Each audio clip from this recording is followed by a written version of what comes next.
শুভ সকাল বন্ধুরা, চলে এলাম আজকের আবহাওয়ার গুরুত্বপূর্ণ আপডেট নিয়ে। আজ 28শে জুন, আজ হলো শনিবার। এই মুহূর্তে আবহাওয়া কেমন থাকছে গোটা পশ্চিমবঙ্গ সহ বাংলাদেশ, ত্রিপুরা, আসামে, তা নিয়ে আলোচনা থাকবে। এই মুহূর্তে আমরা উপগ্রহ চিত্রে দেখতে পাচ্ছি বেশ খানিকটা মেঘ রয়েছে কলকাতা জুড়ে। আমাদের খড়দা, চন্দননগর, হাবড়া, এছাড়াও বারুইপুর, উলুবেড়িয়া, আরামবাগ, চন্দ্রকোনা, অর্থাৎ গোটা জেলায় জেলায় রয়েছে মেঘ। কলকাতা সহ হুগলি, হাওড়া, নদিয়া, উত্তর 24 পরগনা, দক্ষিণ 24 পরগনা, পূর্ব এবং পশ্চিম মেদিনীপুর, বাঁকুড়া, বর্ধমান এবং পুরুলিয়াতে বেশ খানিকটা মেঘ আমরা দেখতে পাচ্ছি। এবং বর্তমানে যে নিম্নচাপ রয়েছে, সেই নিম্নচাপের জেরে বেশ খানিকটা বৃষ্টিপাতও আমরা দেখতে পারবো। কতটা পরিমাণে বৃষ্টিপাত দেখতে পারবো তার আগে আমরা দেখব এই মুহূর্তে ওয়েদার রাডারে দেখা যাচ্ছে বেশ খেপে খেপে দফায় দফায় হচ্ছে এই মুহূর্তে বৃষ্টিপাত। এই মুহূর্তে বৃষ্টিপাত হচ্ছে কলকাতা সংলগ্ন হুগলি, উত্তর 24 পরগনা, ব্যারাকপুর, এছাড়াও শ্যামনগরের দিকে বৃষ্টিপাত হচ্ছে।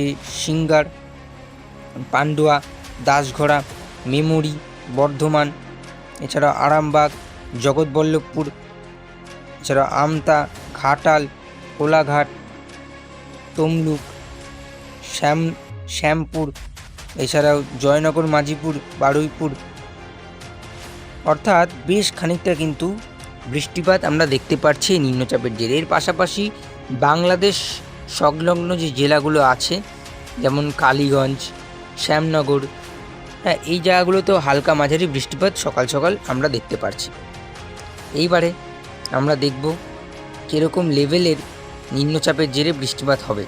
দেখুন, এই মুহূর্তে যে নিম্নচাপটি রয়েছে সেটি একটা সুস্পষ্ট নিম্নচাপ, এবং এই সুস্পষ্ট নিম্নচাপ থেকে পরবর্তীতে এই নিম্নচাপ আরেকটু পশ্চিমের দিকে সরতে থাকবে। দেখতেই পাচ্ছেন নিম্নচাপ শক্তি বাড়াবে। এটি সোমবার 30 তারিখ মাঝরাতে এই নিম্নচাপ শক্তি বাড়াবে। আর এর সম্ভাব্য যে গতিপথ থাকবে সেটা হচ্ছে উড়িষ্যা দিয়ে অন্ধ্রপ্রদেশ হয়ে মধ্যপ্রদেশের দিকে, অর্থাৎ উড়িষ্যা সংলগ্ন যে জেলাগুলো আছে যেমন পশ্চিম এবং পূর্ব মেদিনীপুরে, সেখানে কিন্তু ভারী বৃষ্টির সতর্কতা রয়েছে আগামী 2 দিন। দেখতেই পাচ্ছেন নিম্নচাপ 30 তারিখে এটি সৃষ্টি হচ্ছে, এবং এই নিম্নচাপ উড়িষ্যা হয়ে মধ্যপ্রদেশের দিকে এগোতে থাকবে। তো এখনও সবে আজ 28 তারিখ শনিবার, নিম্নচাপ এখনও সৃষ্টি হয়নি, সুস্পষ্ট রূপে অবস্থান করছে কলকাতার খুব কাছে, যার জেরে এই মুহূর্তে বৃষ্টিপাত হচ্ছে। সাইক্লোনিক সার্কুলেশনের কারণে বর্ষার কিন্তু প্রাক বৃষ্টি শুরু হয়ে গেছে দক্ষিণবঙ্গে একাধিক জেলায়। দক্ষিণবঙ্গে দফায় দফায় এই মুহূর্তে বৃষ্টিপাত আমরা দেখতে পাচ্ছি, এবং পরবর্তীতে 2 তারিখ এই নিম্নচাপ কিন্তু অনেকটাই সরে যাবে। কিন্তু তার জেরেও বিক্ষিপ্তভাবে কিন্তু বজ্রবিদ্যুৎ সহ বৃষ্টিপাত কিন্তু রয়েছে আমাদের দক্ষিণবঙ্গে। যেহেতু বর্ষা প্রবেশ করছে জুলাইয়ের শুরুতে, তাই এক কথায় বলবো যে নিম্নচাপের জেরে কিন্তু বেশ ভারী বৃষ্টিপাত আমরা দেখতে পারবো। এরপরে এই নিম্নচাপটি সেই মধ্যপ্রদেশের দিকে চলে যাবে, মধ্যপ্রদেশ হয়ে ছত্তিশগড় হয়ে এটি চলে যাবে মহারাষ্ট্রের দিকে। তারপরে পরবর্তীতে আরও একটি ঘূর্ণাবর্তের সম্ভাবনা আমরা দেখতে পারছি, তবে সেটা অনেক দেরিতে, 12 তারিখ, জুলাই মাসের 12 তারিখ 10 তারিখের দিকে, সেহেতু এখনও এই আপডেটটা সঠিক না, আমরা এটা ধরে এগোবো। এরপরে আমরা দেখব আগামী 24 ঘন্টায় কতটা পরিমাণে বৃষ্টিপাত দেখতে পাচ্ছি। আগামী 24 ঘন্টায় উড়িষ্যা সংলগ্ন যে জেলাগুলো আছে, যেমন পূর্ব পশ্চিম মেদিনীপুর, পুরুলিয়া, বাঁকুড়া, এই জেলাগুলিতে কিন্তু পশ্চিমের জেলাগুলিতে আগামী 24 ঘন্টায় ভারী বৃষ্টির সতর্কতা রয়েছে, এবং পাশাপাশি কলকাতা, হুগলি, হাওড়া, নদিয়া, উত্তর এবং দক্ষিণ 24 পরগনা সহ মুর্শিদাবাদ, বর্ধমান, এই জেলাগুলিতে কিন্তু সামান্য ছিটেফোঁটা বৃষ্টিপাতের সম্ভাবনা থাকছে। কিন্তু মেঘ কিন্তু মূলত মেঘলা আকাশে থাকবে আজকে সারাদিন, এবং তার পাশাপাশি বাংলাদেশেও সামান্য একদম ছিটেফোঁটা বৃষ্টিপাত আমরা দেখতে পারছি। অর্থাৎ যতটা পশ্চিমের দিকে আমরা যাব ততটা লেভেলের বৃষ্টিপাত কিন্তু থাকছে, এবং যতটা পূর্ব দিকে যাব ততটা কিন্তু বৃষ্টিপাত অনেকটা কমতে থাকবে। অর্থাৎ যত বাংলাদেশের দিকে যাব তত বৃষ্টিপাত কমবে, এবং যত আমরা উড়িষ্যার দিকে আসবো তত কিন্তু বৃষ্টিপাত বাড়তে চলেছে।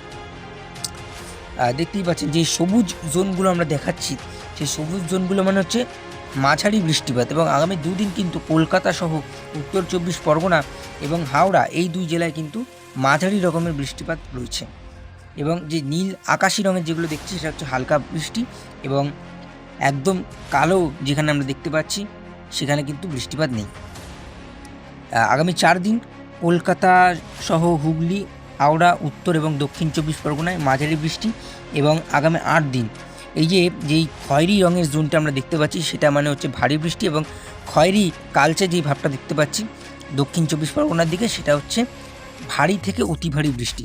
অর্থাৎ জুলাইয়ের শুরুতে দক্ষিণ 24 পরগনা, উত্তর 24 পরগনায় ভারী থেকে অতি ভারী বৃষ্টির সতর্কতা রয়েছে। পাশাপাশি কলকাতা, হুগলি, হাওড়ায় হালকা থেকে মাঝারি বৃষ্টিপাত আমরা দেখতে পারবো। এর পাশাপাশি সবুজ জোনগুলো যেটা দেখলাম বাংলাদেশের সবুজ জোন, তাই সেখানে হালকা থেকে মাঝারি বৃষ্টি, এবং আকাশি জোনগুলো যেমন আমরা ত্রিপুরাতে দেখতে পাচ্ছি সেটা হচ্ছে হালকা বৃষ্টি। এবং তার পাশাপাশি একদম জুলাইয়ের শুরুর দিকে শিলিগুড়ি, আলিপুরদুয়ার, কোচবিহার অর্থাৎ উত্তরবঙ্গেও কিন্তু ভারী বৃষ্টিপাত, অর্থাৎ যে খয়েরি জোনটা দেখছি সেরকম লেভেলের কিন্তু বৃষ্টিপাত আমরা এক্সপেক্ট করতে পারি। তো এই ছিল বৃষ্টিপাতের আপডেট। এইবারে দেখব এই বৃষ্টিপাতের জেরে বা এই নিম্নচাপের জেরে কীরকম সতর্কতা জারি করা হয়েছে দক্ষিণবঙ্গ, বাংলাদেশ, ত্রিপুরা, আসামে। দেখুন, ত্রিপুরা, আসাম এবং বাংলাদেশে এই নিম্নচাপের জেরে কোনো প্রভাব পড়ছে না, কিন্তু তা বলে আমাদের দক্ষিণবঙ্গতেও কোনো রকম কোনো সতর্কতা জারি করা হয়নি। এইবারে আমরা দেখব কতটা পরিমাণে বৃষ্টিপাত হবে এবং আমরা কতটা বৃষ্টিপাত এক্সপেক্ট করতে পারছি, কতটা বৃষ্টিপাতের সম্ভাবনা আমরা দেখতে পাচ্ছি। কলকাতায় এই মুহূর্তে সকাল 11টায় 99% বৃষ্টিপাতের সম্ভাবনা রয়েছে, খড়দাতে রয়েছে 98%, উলুবেড়িয়াতে রয়েছে 99%, অর্থাৎ কিন্তু বৃষ্টিপাত বেশ ভারী লেভেলের হচ্ছে। বেলদাতে 100% অর্থাৎ কিন্তু বৃষ্টিপাত এখানেও হচ্ছে। খড়গপুরে 96% বৃষ্টিপাত হচ্ছে, জয়নগর, মাঝিপুর 97%, বারুইপুর 98%, গোসাবা 53%, হলদিয়া 72%। অর্থাৎ যত সম্ভাবনা বেশি তত কিন্তু বৃষ্টিপাতের প্রকোপ আরও বেশি। বাংলাদেশের দিকে বৃষ্টিপাত অনেকটা কম, সম্ভাবনা অনেকটা কম। এদিকে হাবড়া, উত্তর 24 পরগনার দিকে 73, এছাড়াও চাকদা 66, পান্ডুয়া 66, অর্থাৎ উত্তর 24 পরগনা এবং নদিয়াতে কিন্তু এই মুহূর্তে বৃষ্টিপাতের সম্ভাবনা খুবই কম। এর পাশাপাশি পশ্চিমের জেলাগুলিতেও প্রায় 80-90% কাছাকাছি বৃষ্টিপাতের সম্ভাবনা রয়েছে। পরে বিকেলের দিকে কিন্তু বৃষ্টিপাতের সম্ভাবনা অনেকটা কমে যাচ্ছে, আমরা দেখতেই পাচ্ছি। গোটা দক্ষিণবঙ্গে কিন্তু 40-35% বৃষ্টিপাতের সম্ভাবনা রয়েছে, অর্থাৎ বৃষ্টিপাত কিন্তু কমে যাবে। তো এই ছিল আবহাওয়ার আজকের আপডেট।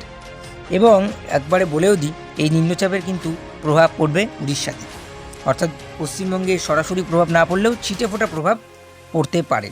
নিম্নচাপের আপডেট দিতে থাকবো আমরা আপনাদের কাছে। এই ছিল আজকের আবহাওয়ার আপডেট, আশা করি সবার কাজে লাগবে। আজ এই পর্যন্তই, সবাই ভালো থাকবেন, নমস্কার।